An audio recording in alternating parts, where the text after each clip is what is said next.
Today I'm signing the law, the Chips and Science Act, a once-in-a-generation investment.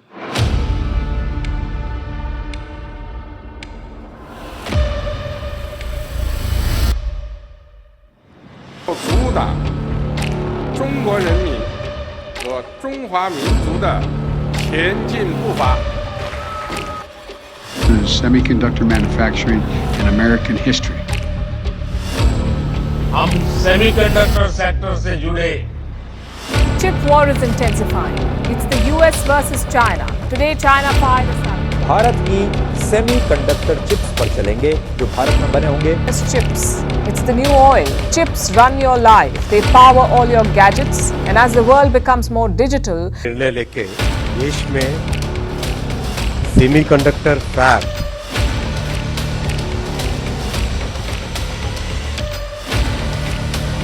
बारीकी से 1 crore times बारीक, इतना बारीक, इतना छोटा इसके अंदर चिप्स होती है। इस वेफर के अंदर 20,000 से ज़्यादा चिप्स, 20,000 से ज़्यादा चिप्स।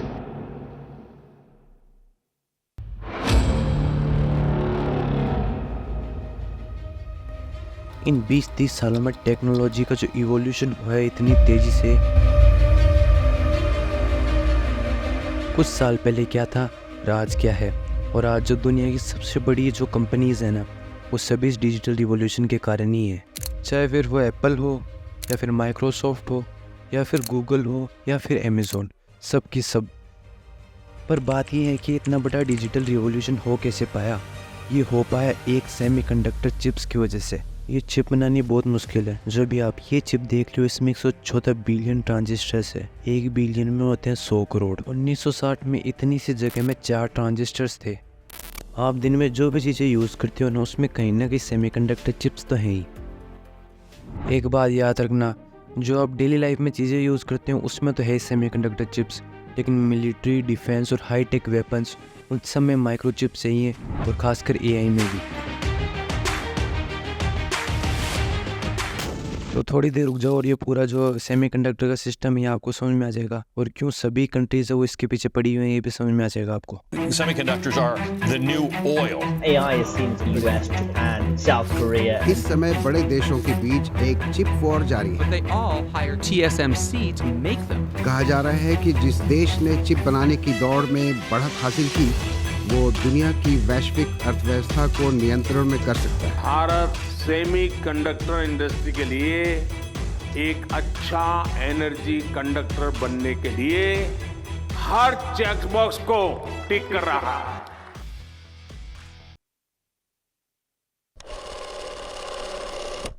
ये टाइम है 1940s और 60s का।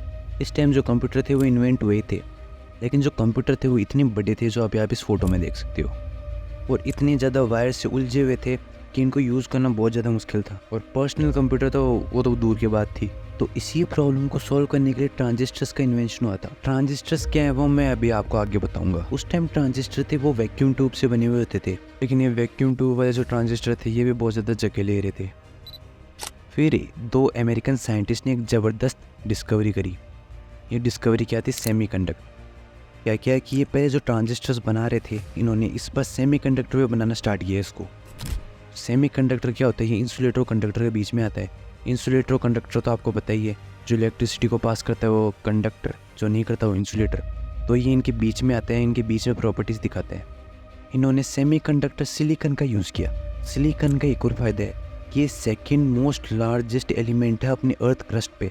ये 28% अर्थ क्रस्ट का बनाता है, मतलब ये बहुत ज़्यादा अमाउंट में अर्थ के अंदर पाया जाता है। ये एक बात ध्यान रखो, जो ये सेमीकंडक्टर है ये भी पूरे इलेक्ट्रिसिटी का है, लेकिन इसमें 1-2 एलिमेंट ऐड कर देते हैं ना, तो ये इलेक्ट्रिसिटी को कंडक्ट कर लेता है, जिसको हम डोपिंग बोलते हैं, जो 12th क्लास में आपने पढ़ा भी होगा। तो अब देखिए, पहले आप एक सब अलग कंपोनेंट्स ले रहे थे और उनको वायर के साथ जोड़ रहे थे, लेकिन अब एक सिर्फ सिलिकॉन सेमीकंडक्टर चिप पे ही सभी ट्रांजिस्टर्स आप डाल रहे थे। ये समझिए कि ट्रांजिस्टर होता है क्या? देखिए, ट्रांजिस्टर ऑन और ऑफ स्विच होता है। जब ट्रांजिस्टर ऑन होता है ना, इलेक्ट्रिक करंट की पल्सेस भेजता है, और जब वो ऑफ होता है तो वो इलेक्ट्रिक करंट की पल्सेस रोक लेता है। जब भेजता है तब सिग्नल जाता है 1, और जब रोक लेता है तब सिग्नल जाता है 0। ये 0 और 1 क्या है? ये 0 और 1 पे काम करता है अपना कंप्यूटर।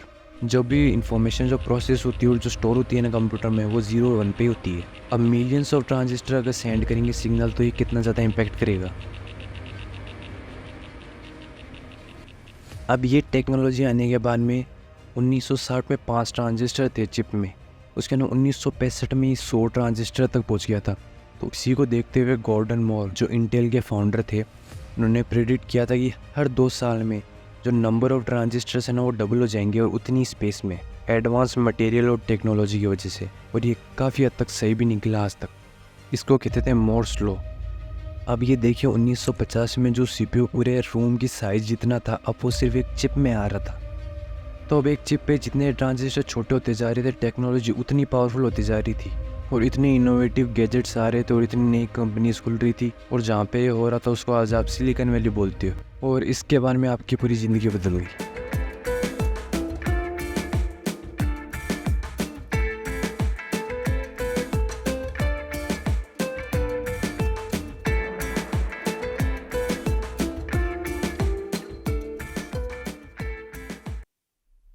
अब देखिए 1960s और 70s तक ये जो चिप्स थी, ये सभी कंपनीज मैन्युफैक्चर, डिज़ाइन और असेंबल USA में करती थी। और उस टाइम जो ये सिविलियन प्रोडक्ट्स में ये चिप्स यूज़ नहीं आती थी। इनके मेन कस्टमर थे ना कंपनीज़ के, वो US मिलिट्री और नासा अपने स्पेस मिशन में यूज़ करती थी। लेकिन टाइम के साथ में जैसे ये जो चिप्स थे, इनका पोटेंशियल सिविलियन प्रोडक्ट्स में दिखा, तो इन्होंने कंपनीज़ ने क्या किया, जो ये इनके सिर दर्द था ना, ये मैन्युफैक्चरिंग जो बहुत ज़्यादा कॉस्टली थी, ये इन्होंने ट्रांसफ़र कर दी दूसरी कंट्रीज़ में, जैसे जापान, ताइवान, साउथ कोरिया और हांगकॉन्ग। वहाँ पे जो लेबर था वो चीप था। जो मैन्युफैक्चरिंग है, जिसको अपन फैब बोलते हैं, वो बहुत ज़्यादा कॉस्टली और एक्सपेंसिव है और बहुत ही मुश्किल है। जैसे आप देखिए, जो फैब होते हैं उसमें एक स्पेशल सूट मिलता है आपको, उसके बिना कोई भी जो वर्कर्स है वो काम नहीं कर सकते। क्यों? क्योंकि जो सेमीकंडक्टर चिप्स है, उस पर अगर एक डस्ट पार्टिकल भी चला जाता है ना, तो पूरी जो चिप है वो ख़राब हो जाती है।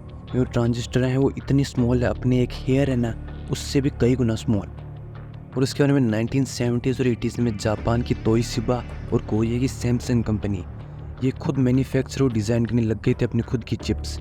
इस बढ़ते हुए कंपटीशन को देख के अमेरिका ने उस टाइम पे इन कंपनीज पे सैंक्शन भी लगाए थे। तो इसी चीज़ से सीख लेते हुए 1990s में ताइवान ने एक अपॉर्चुनिटी देखी, और उन्होंने सोचा जैसे जापान कंपटीशन दे रहा था, उसकी जगह हम अमेरिका की अगर हेल्प करें। हेल्प कैसे करें? जो मैन्युफैक्चरिंग जो थी, जो बहुत कॉस्टली थी, इसको वो यहाँ पे ताइवान में मैन्युफैक्चरिंग करें और यहाँ पे कंपनीज़ खोलें। तो इसके लिए उन्होंने क्या किया, उन्होंने सब्सिडीज़ दी और कंपनीज़ को अट्रैक्ट किया कि यहाँ पे वो खोलें कंपनी, यहाँ पे बनाए, यहाँ पे मैन्युफैक्चर करें। तो इसी को देखते हुए एक ताइवान सिटीज़न जो अमेरिका में काम कर रहा था, मोरिस चेंग, उसी ने अपॉर्चुनिटी देखी और एक कंपनी खोली TSMC, जो सबसे बड़ी कंपनी है आज। जो 90% एडवांस चिप्स है ना, वो ये कंपनी बनाती है।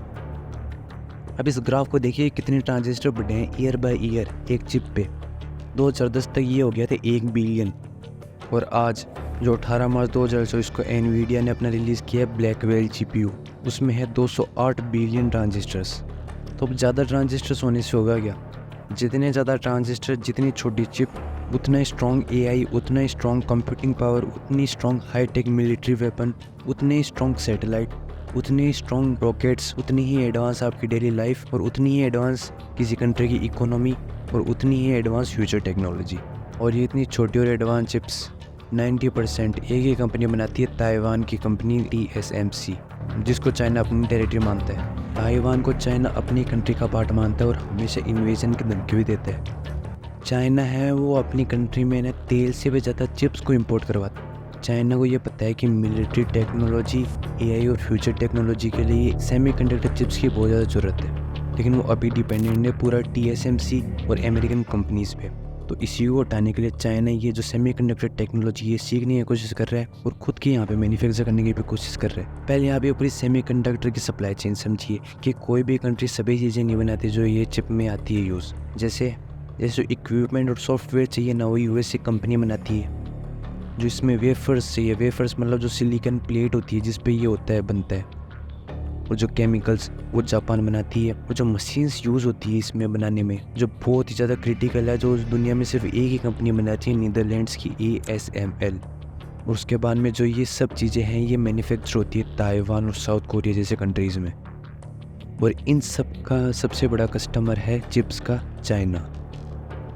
तो लड़ाई इसी चीज़ की है कि कोई भी कंट्री है वो सब चीज़ें सेमीकंडक्टर खुद नहीं बनाती है, हर कंट्रीज़ है वो हर कंट्रीज़ इन्वॉल्व है इसमें। और चाइना भी इस टेक्नोलॉजी में ईयर्स बिहाइंड है अमेरिका से, और अमेरिका खुद के पास में आने भी नहीं देना चाहता।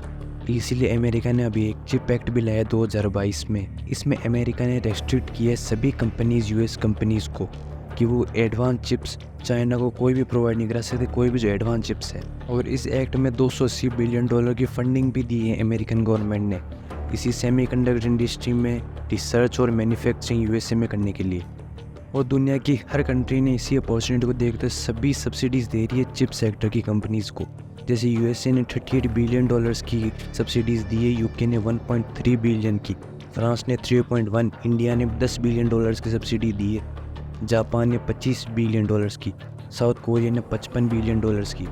लेकिन ये सब चाइना के सामने कुछ नहीं है। $142 बिलियन की सब्सिडीज़ दी है चाइना ने। तो अब आप देख सकते हैं कि हर गवर्नमेंट कितने रुपए लगा रही है इस पे। 20th सेंचुरी में जितना इम्पोर्टेंट ऑयल था ना, 21st सेंचुरी में उतनी इम्पोर्टेंट चिप्स है।